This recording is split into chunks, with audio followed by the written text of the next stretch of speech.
jadi ini sudah ada waktunya ya. Pengertian teks laporan hasil observasi itu dari jam 10 sampai jam 10.15.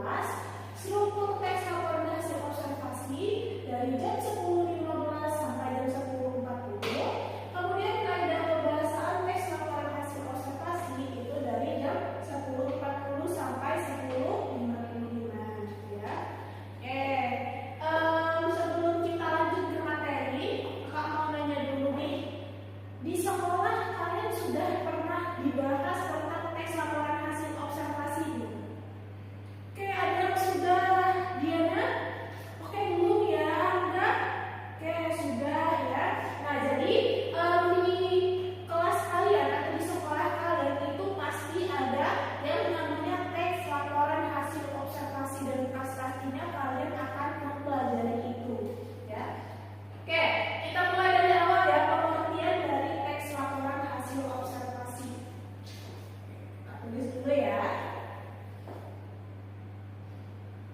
Teks laporan hasil observasi.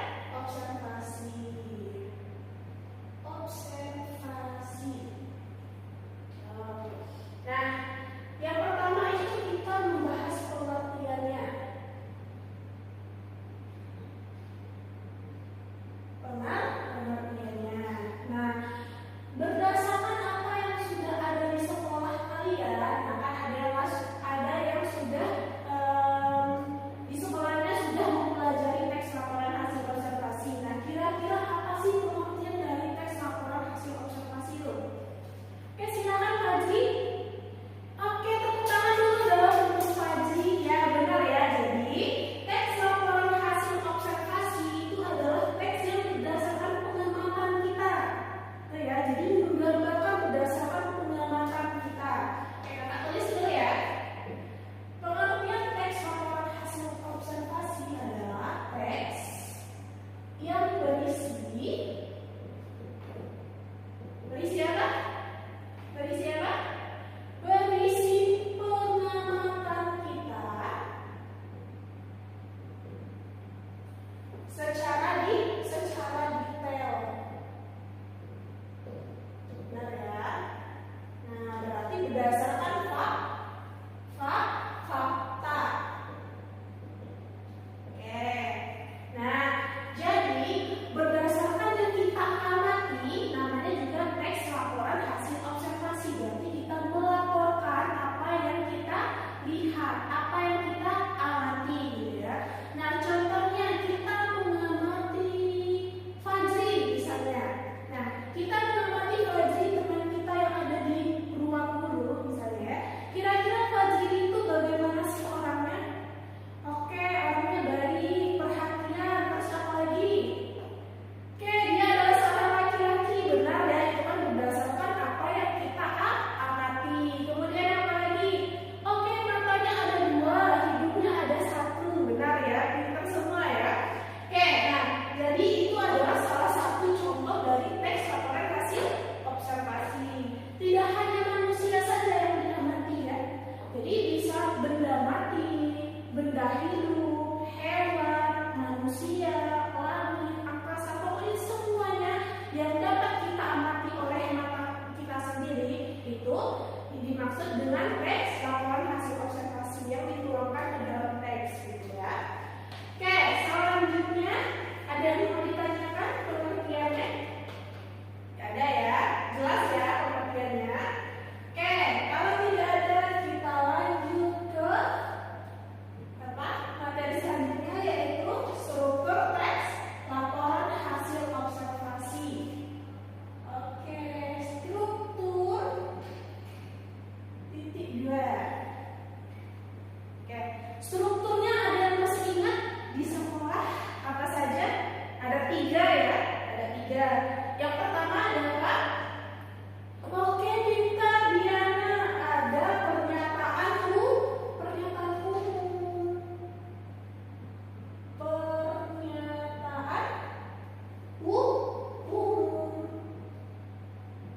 Oke, penjelasannya nanti ya. Kita tulis dulu apa saja yang ada di struktur teks laporan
atau tidak ada ya.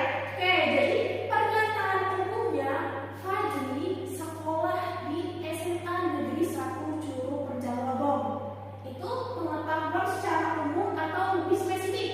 Umum ya, tahu ya Fajri ini sekolahnya di Semansa. Oke. Kemudian Fajri ini adalah seorang laki-laki. Nah, itu pernyataan umum atau secara detail? Pernyataan umum karena bisa dilihat dari namanya.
dari apa yang kita lihat, gitu ya. Oke, coba kita beri contoh deskripsi dan definisi. Contoh dari deskripsi apa?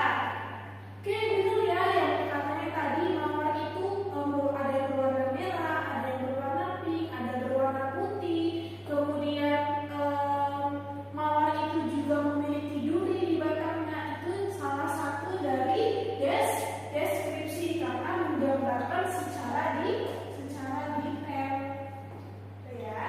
Kemudian kalau contoh definisi, nah sama kayak yang menyatakan tadi ya, mawar adalah salah satu tanaman yang ada di Indonesia dan banyak wanita yang menyukainya karena keharumannya, misalnya. Itu salah satu contoh dari definisi. Mengapa dia disebut definisi? Boleh, Fazli?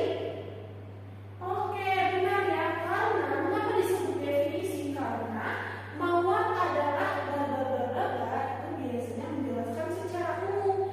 Dan definisi itu biasanya ada kata-kata adalah atau ialah, itu juga boleh ya. Atau merupakan. Nah, itu salah satu kata-kata dari definisi. Jadi ini ya menjelaskan secara umum. Ya. Oke, yang kedua, kaidah kebahasaan yang kedua adalah imbuhan di dan kata depan di. Kata depan apa? Kata depan di. Nah, apa perbedaannya? Ada yang tahu? Belum tahu ya? Oke. Kalau imbuhan di itu harus digabungkan dengan kata dasar. Kalau kata depan di itu harus dipisah dengan kata selanjutnya. Nah, kakak tulis dulu ya. Imbuhan di penulisannya digabung.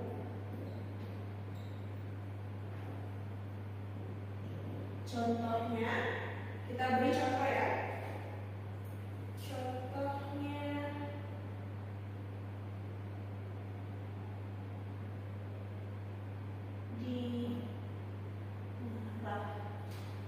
dimarahi.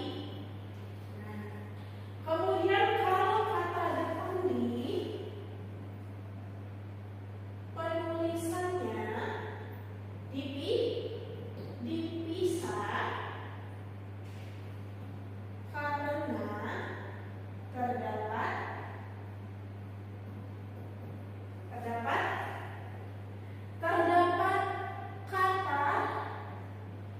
kata apa? Jadi ada kata tempat, kalimat yang tempat atau waktu. Nah, contohnya kita beri contoh di rumah, kemudian di sini, kemudian di malam hari. Nah, jadi perbedaannya kalau imbuhan di itu penulisannya digabung, ya, digabung dengan kata dasar yang bukan merupakan kata keterangan tempat atau kata keterangan waktu. Jadi harus digabung antara di dan kata dasarnya. Di kata dasar marah itu apa? Marah ya, karena ditambah dengan huruf i. Nah, kemudian di dan marah itu termasuk kata keterangan tempat atau waktu bukan? Bukan ya. Nah, jadi itulah mengapa dimarahi itu termasuk ke imbuhan di dan tulisannya harus digabung. Kemudian kata depan di ini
C, D, E kepada kalimat tersebut yang mana yang lebih cocok. Kalau misalnya ada 2 atau 3 yang cocok, coba dilihat kata itu termasuk imbuhan di atau kata depan di, termasuk kata keterangan tempat atau keterangan waktu.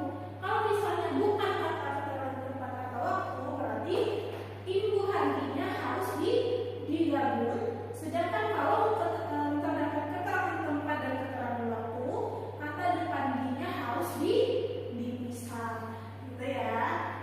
Oke, tidak ada lagi yang ingin ditanyakan? Ada yang masih bertanya? Belum ada ya? Oke, karena belum ada, kita lanjut ke kaidah kebahasaan yang ketiga. Kita tulis dulu.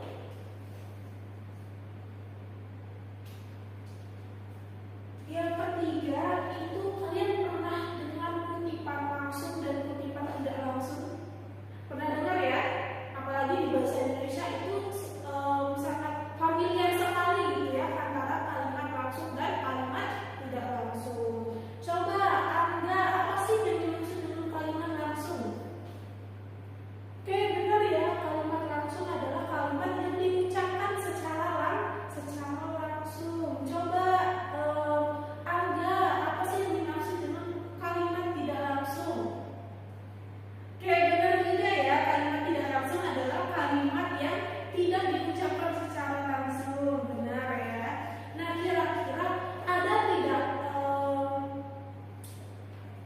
tanda atau simbol yang harus digunakan pada kutipan langsung? Ada?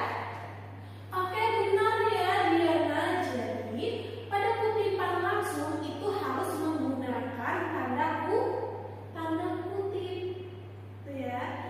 Boleh coba lihat di drama-drama gitu ya. Misalnya Boni titik 2 tanda kutip.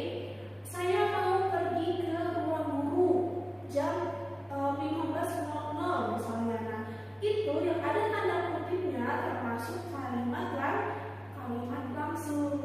Itu ya, tahu ya perbedaannya? Anda tahu, Kakak tulis dulu kutipan kalimat langsung.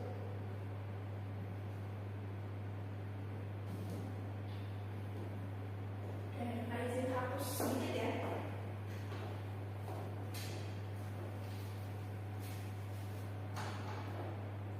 Oke, kalimat langsung itu adalah yang menggunakan ditandai oleh tanda kutip,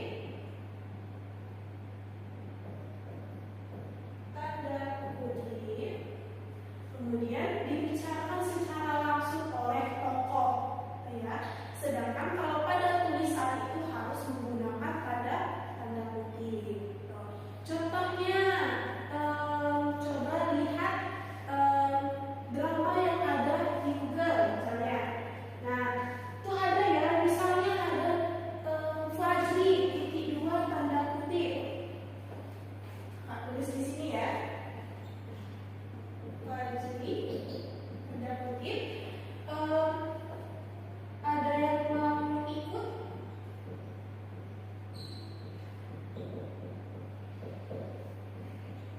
Ke pameran malam ini.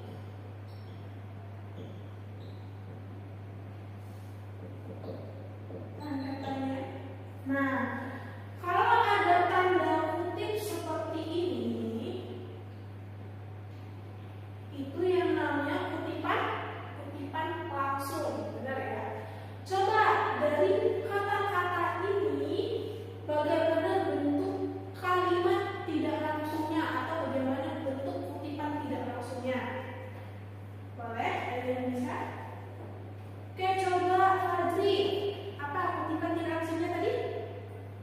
Oke, benar ya? Nah, jadi kalimat tidak langsung atau kutipan tidak langsungnya misalnya Fadri berkata kepada temannya Angga. Ia berkata bahwa ia bertanya apakah ada teman-temannya yang mau ikut ke pameran malam ini. Kemudian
Diana mau mencoba?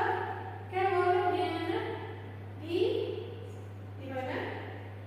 Di apa? Oke, dilarikan. Dilarikan sudah ya. Apa Diana? Oke, di rumah nenek. Di rumah nenek. Oke, karena kalian sudah memberikan contoh, akan tambahkan start chat kalian ya. Oke, jadi ini contohnya ya. Dilarikan, dilampiaskan di rumah nenek. Kira-kira dari tulisan kakak mana yang benar? Ada yang benar?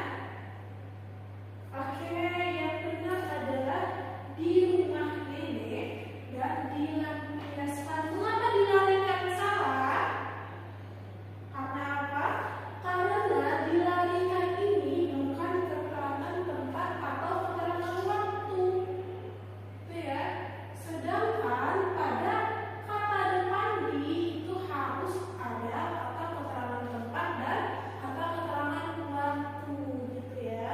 Nah, sedangkan dilarikan ini memiliki spasi. Itu ya, ada spasinya.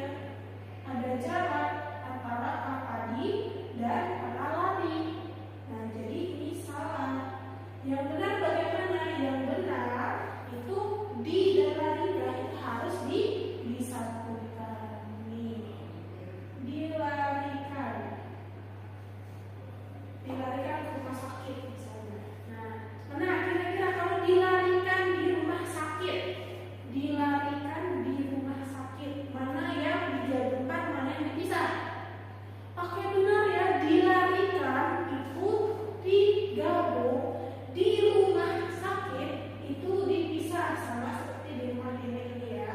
Ya. Oke, sampai sini ada yang mau ditanyakan lagi? Cukup? Cukup ya? Oke, karena sudah selesai. Oh ya, kita silakan absensi terlebih dahulu. Absensi terlebih dahulu. Diana hadir, Fadli hadir, Angga hadir. Oke, hadir semua ya. Oke, selanjutnya jangan lupa rating dampak ya di aplikasi kalian. Jangan lupa di rating. Apakah pembelajaran hari ini menyenangkan menurut kalian? Menyenangkan. Kalau menyenangkan silakan di rating tinggi ya. Silakan di rating tinggi. Kalau pembelajaran yang membosankan, boleh di rating rendah gitu. Tapi menurut Angga, Diana dan Fadli pembelajarannya hari ini bagaimana? Seru ya, menyenangkan ya. Nah, jadi sesuai dengan apa yang kalian bilang. Kalau misalnya menyenangkan dan seru, silakan di rate tinggi gitu ya. Oke, sudah selesai di rating? Sudah ya. Oke, terakhir kita menyimpulkan terlebih dahulu ya. Kita menyimpulkan terlebih dahulu pembelajaran kita pada hari ini dari awal pengertian teks laporan hasil observasi sampai kaidah kebahasaan. Tanpa melihat ke depan ya. Jadi bisa ditutup di matanya gitu ya. Oke, siapa yang mau mencoba menyimpulkan pembelajaran kita pada hari ini? Oke, boleh silakan Fajri. Iya, Fajri ya. Silakan Fajri. Oke. Oke, tepuk tangan untuk Fajri. Kakak kasih start jam juga untuk Fajri. Oke, sama ya antara Diana dan Fajri 1, 2, 3, 4 bintang hari ini. Nah, jadi kesimpulan kita pada hari ini teks laporan hasil observasi itu adalah teks